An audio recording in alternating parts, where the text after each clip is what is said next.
Спят усталые игрушки, книжки спят, одеяло и подушки ждут ребят. Adamlar, men bugün size Pegasus Smart Terapi ayna barada öğrenecek ve bundan başka çumuru uku ve çumuru ukuyun getiren peydaları çumuru uku yetmedik kalıtında adama yetiren ziyanlar barada öğrenecek. Eğer siz uklamakta ya da oynamakta kıyınçılık çekken olsanız, günün devamında özünüzü ya da duyan olsanız ya da özünüzü depresyada duyan olsanız şu videonun sonunu seyretmeyi size maslahat ederim. İlk olarak Pegasus Smart Terapi aynı.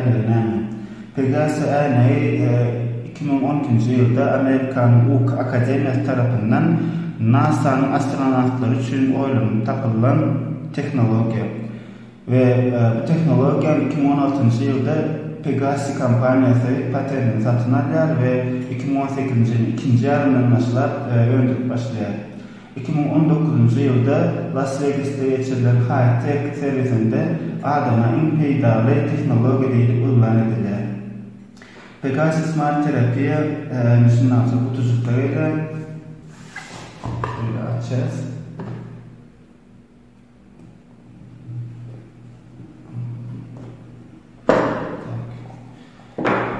Pegasus gara renkli, bulanık ak renkli ama Pegasus'ın ak rengi var, bu gara renkli.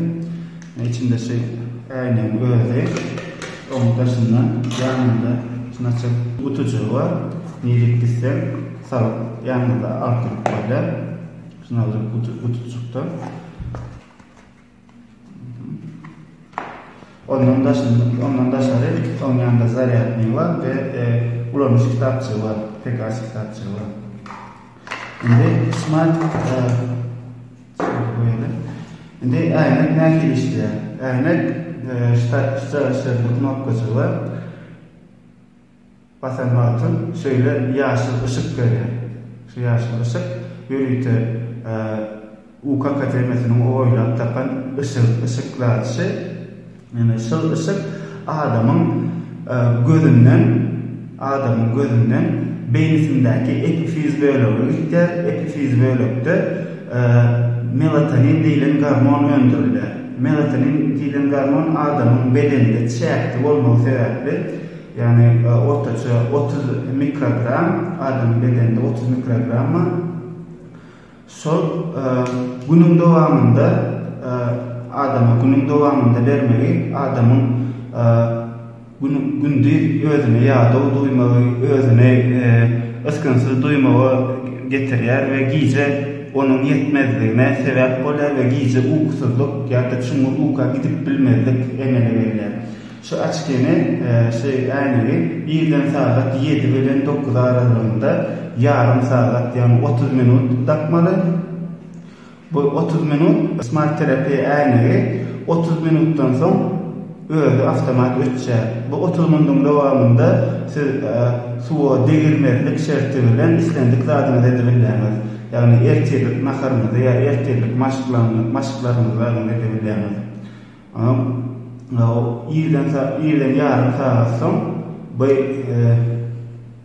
İyiden yarım saat son onun dışarı yanınızda gidip iş altında işte ya da başka yerde yani özünüzü ya da özünüzün ukuyunuz gelse şunu 10 minut 15 minut dakınıp billemez ve ukudan açacak ukudan oyur yani khas melatonin öndürmezliğine getiriyorlar epifizin.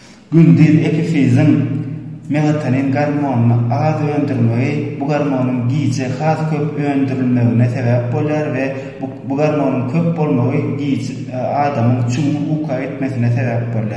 Melatonin hormonu ne? Melatonin hormonuna başkaça da uyku hormonu değiller. Bu melatonin hormonu adamın bedenine, adamın organizmine gecenin yeterli varada haber verir ve uykumaya geçmediğini adamın bedenine haber verir.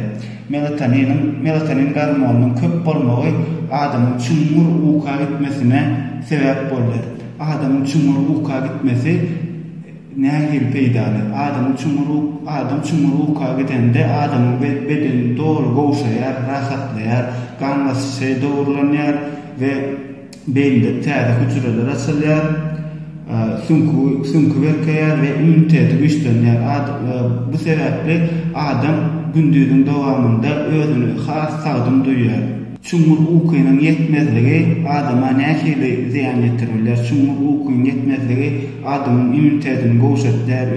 Gündüzüň dowamında adam özüni ysgynsyz duýýar we ýaryn ukly duýýar. Etýän işini dogry we düzgün edip bilenok we ýat geçişini kesetýär. Bu sebäpli çumur ukynyň azalmagy sebäpli adamyň belli bir ýaşdan soň Alzheimer keseline sebäp bolýar. Alzheimer keseli näme? Alzheimer keselinde adam öz ýadyny ýitirýär we öz ýakynlaryny, öz maşgylasyny tanamam başlaýar. Bu keselin öňüni almak üçin adam yeterlik derecede çumruka gitmeli bolýar. Çumruka gitmek üçin dermansız terapiýa görnüşi Smart Pegasus äýnekleri eger siz ýene sorawňyz bolsa we bu Pegasus äýnekleri almak isteseňiz aşagdaky telefon belgimize jaň edip sargyd edip bilersiňiz ýa-da AZTEK kampaniýasynyň internet sahypasyna girip, ýagny aztek.com girip sargyd edip bilersiňiz. Dinleýäňiz üçin köp sag bolun.